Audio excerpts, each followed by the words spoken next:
Asalaamu calaykum kusoo dhawaad Dalbac Technology Center. Channelka haddaad ku cusub tahay subscribe ku samee furana beelka si aanay ku dhaafin casharada dambe insha Allah. Asalaamu calaykum waraxmatullaahi wabarakaatu. Waaniga farxaan Dalbac dhammaan subscriberska ku xiran Dalbac Technology Center dhammaantiin aad baa wada salaamantiin. maanta insha Allah waxaan jeclaystay arday badan baa jecel runtii inay bartaan cilmiga ethical hacking-ka information security-ga ama hacking-ka ama ethical hacking-ka hadba si aad tiraahdo ama black hat hackers-ka hadba cilmiga information security. marka aad doonayso inaad application maanta waxaan idin hayaa runtii ay ku jiraan tools aad u badan oo Android-ka oo hacking aad ku samayn karayso. magaca waxaa la yidhaahdaa application-ka Backtroid baa la yidhaahdaa. Backtroid aad ku qorto Google Play ku saaraya search inaad tiraahdo wifi-ga aan furto hadda search yidhaahdo Backtroid ayaad ku qoraysaa Google Play Store. marka waxaa ku jira runtii tools aad u tiro badan. marka Backtroid oo ka ugu horeeya waxaa la yidhaahdaa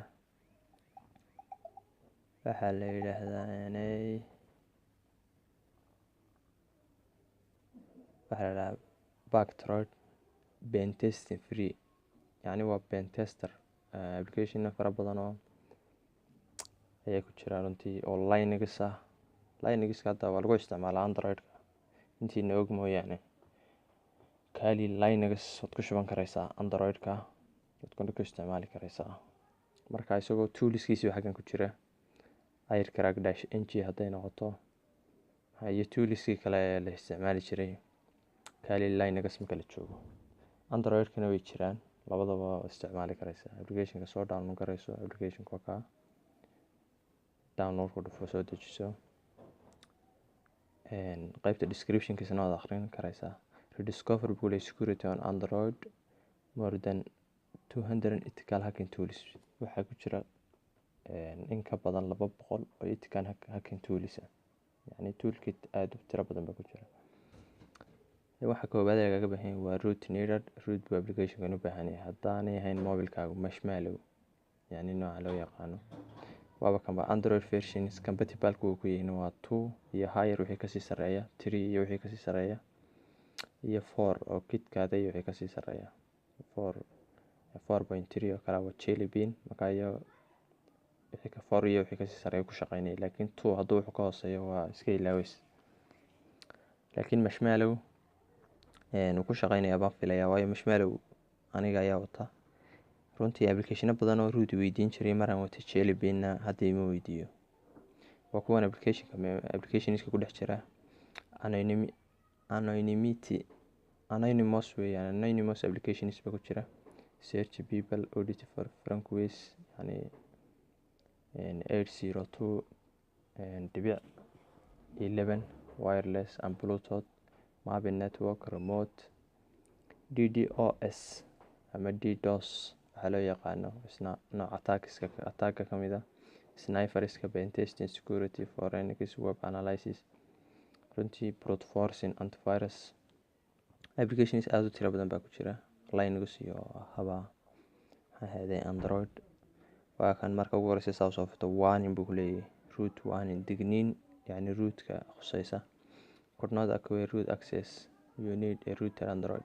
yani mobilkaaga hadda ma root garaysna waayo super permission-ka ayuu soo qori lahaa markiiba hadduu root garaysan mobilkaaga. marka wuxuu leeyahay waxaad u baahantahay mobil Android oo root garaysan to run Backtroid saad ugu isticmaasho Backtroid application-kana. if this device is already router hadduu mobilkan already iska yani root garaysan yahay, please make sure Backtroid has enough permission to execute the super command.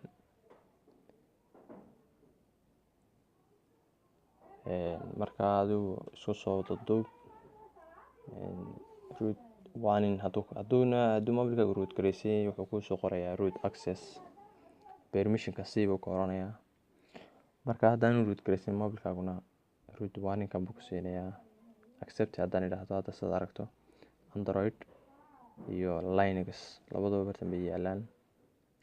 Qaybta setting-ka bartan taala, qaybta searching-ka bartan bay taalaa, donate iyo about. Android-ka markaa haddaan galo intaasoo toolisa ku jirta, anonymity oo waxaan oo dhan, proxy, browser, clean master, quick cleaner, orbot, dhammaan fake GPS, change MAC address or web, IP checker, proxy server, yacni dhammaan tooliskaasoo dhan baa ku jira. Xagga wifi-ga kuwan baa ku jira, brute forcing-ka, router brute forcing, router iyo wiper plus dhammaan application. DDoS attack baa ku jira oo waa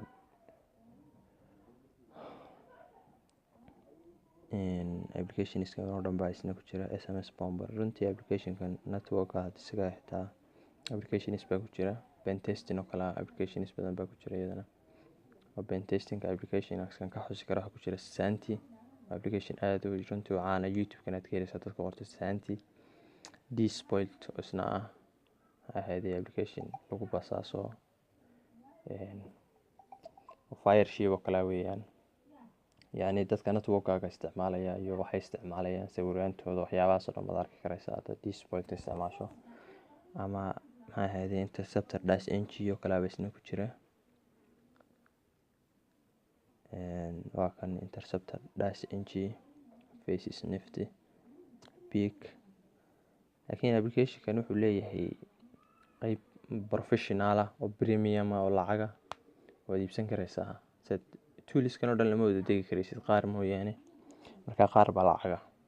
Marka application-kan raadso ka maxay ahaydee free-ga ah waad la soo degi karaysaa haddaad raadso ka free-ga ah. haddaan imika xagan ku qoro Bactroid Pro waa ka professionalka, markaa lacag buu ku weydiinayaa. Markaa intii iska bixin karaysa iska iibsato, intii soo kraaga heli karaysa kraagiisa aad doonato. Application-kan runtii waa application aan inaba caadi ahayn.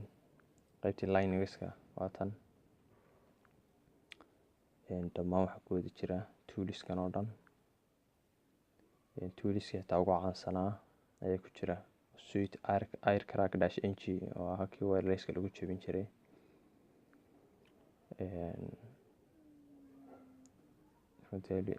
toolis fara badan baa ka buuxa application-kan. Marka insha Allah linkigiisa qaybta description-ka idin soo dhigaya. waa anigoo Farxaan Dalbaa. Channel-ka dadka cusubta subscribe saar, like iyo share iyo dhammaan insha Allah dadka hesho video-ga ku samee. Asalaamu calaykum waraxmatullaahi wabarakaatuh. inta casharka lamida ku kulmi doono.